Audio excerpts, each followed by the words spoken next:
desirable or even obligatory to try to undermine fundamentalist beliefs.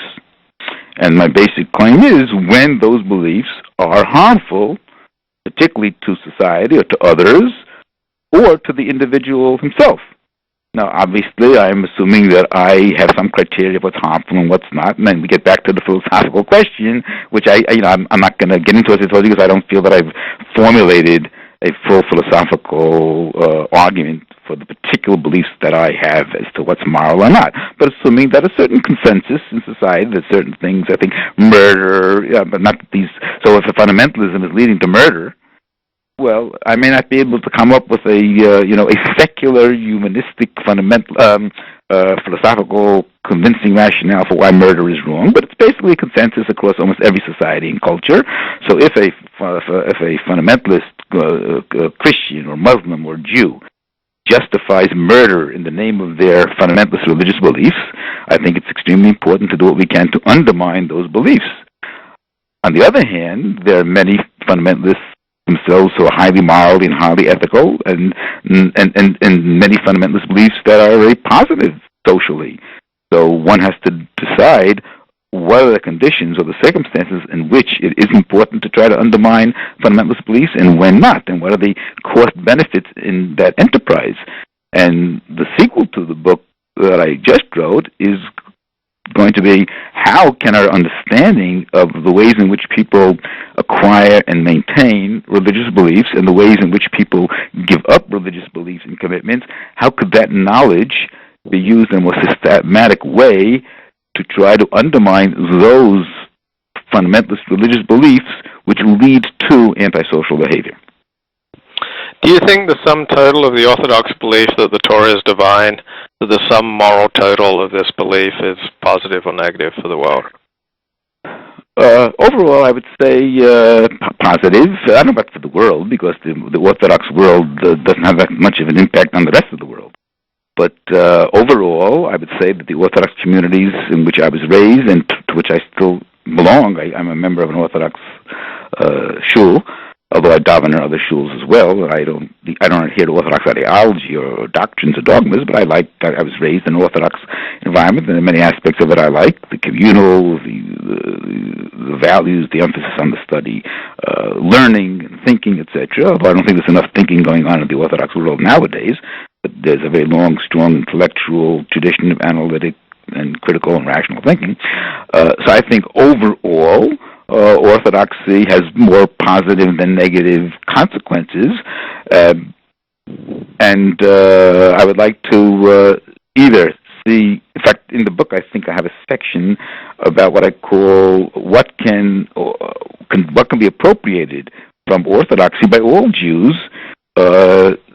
That would also be rational and plausible and responsive to modern scholarship, whether it's biblical scholarship, modern science, whether it's natural sciences and social sciences, so that to make truth a more central value in communities of Orthodoxy, who are now, to a significant degree, compartmentalizing their ways of life from truth in the sense of empirical and logical, plausible arguments. I also have a long discussion in the book about different criteria that people have for truth, and I also noticed you had this very interesting interview with Mark Shapiro. Yes. Planning to write a book about truth. I have to write to Mark because I know he has a copy of my book, but in the book I do deal extensively with different attitudes to truth that different people have, and arguments as to why maybe reason and empiricism aren't the most important sources of truth. So, for example, you have the Jamesian notion of what really counts is the fruits of belief systems. And if a belief system leads to a better life for the individual or for the community, then that's like the truth that counts. That's kind of the argument of the pragmatists.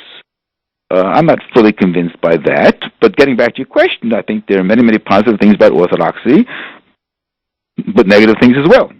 And since I'm an academic and a scholar and teaching in an academic setting. My job is to try to understand religion in general and Judaism in particular, also to try to, what I feel, bring forth arguments that thoughtful people from within those communities will respond to in a way and say, Schimmel has some very valuable points over here. We have to think about these things. Maybe we have to restate or reformulate our theology or think of alternative ways to generate the very benefits that our Orthodox communities have, but not by continuing to espouse and to teach beliefs and that are false. Truth is also an important value, and traditional Judaism always claims that Chotamo Shel HaKadosh Baruch Hu Emet, that the seal of the Holy One, blessed be He, is truth. But I really don't see that value of truth manifested in Orthodox Judaism today. I asked you if you saw the moral sum total flowing from this Orthodox belief as more positive. Mm-hmm. The negative, I think you answered more positive? I would say overall more positive, yes. So, you want to take away a belief that by your own analysis does more good than harm, and take away a belief that you admit in the early sections of your book, once you lost the belief, that you sacrificed considerable amount of joy, and so you want to take away joy in like many moral good things. Well, first of all, the several responses to that. That was a very interesting point that you made about that taking away the joy from others. I like the way you did that. Actually, remember, first of all, it wasn't like it was taken away from me in a certain sense because I was exposed as a teenager to biblical scholarship. I had also a thinking mind. I was being taught things that simply didn't seem to make much sense.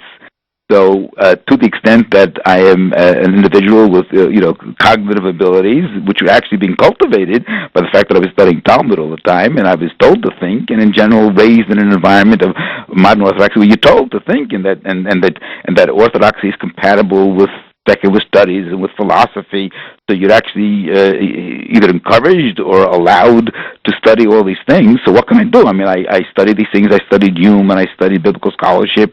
I studied evolution. I studied biology, and the conflicts were generated by the studying. It wasn't that I was looking to give up my faith. On the contrary, a major part of the struggle I had, and that I deal with extensively in the book also, what are the defense mechanisms that people use to protect their beliefs precisely because their beliefs are so and not just the beliefs, it's the lifestyle, the values that go with the beliefs are so precious, have so many positive elements to them that they fear the loss of that.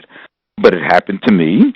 Now, it's not that but also I point out that there were certain positives because I then acquired what I feel was a much greater intellectual freedom. I was released from certain constraints. I was allowed to think about things and think about ideas and expose myself to all kinds of literatures that from the Orthodox point of view were heretical and disparaged and disdained, but now I had the freedom to engage in these studies and in a more thoughtful and way. And in many ways, it's like if somebody, I was disillusioned by many aspects of the faith in which I was raised, and that's always painful. But on the other hand, it also can be a tremendous release and freeing experience because it opens up vistas of study and of experience that you wouldn't otherwise have been exposed to. It also gave me what I feel is a much deeper understanding and appreciation of both the Bible and of Judaism and how it developed. Now, as far as the moral thing, too, I don't think that if somebody gives up their belief in Torah and Shemayim, in Orthodox doctrines and dogmas, they're going to be really all that less moral or less ethical. I mean, sometimes it might happen, but overall, I don't think that's going to be the consequence. And for several reasons, one of which, because a lot of these ethical and moral values are also shared by non-Orthodox.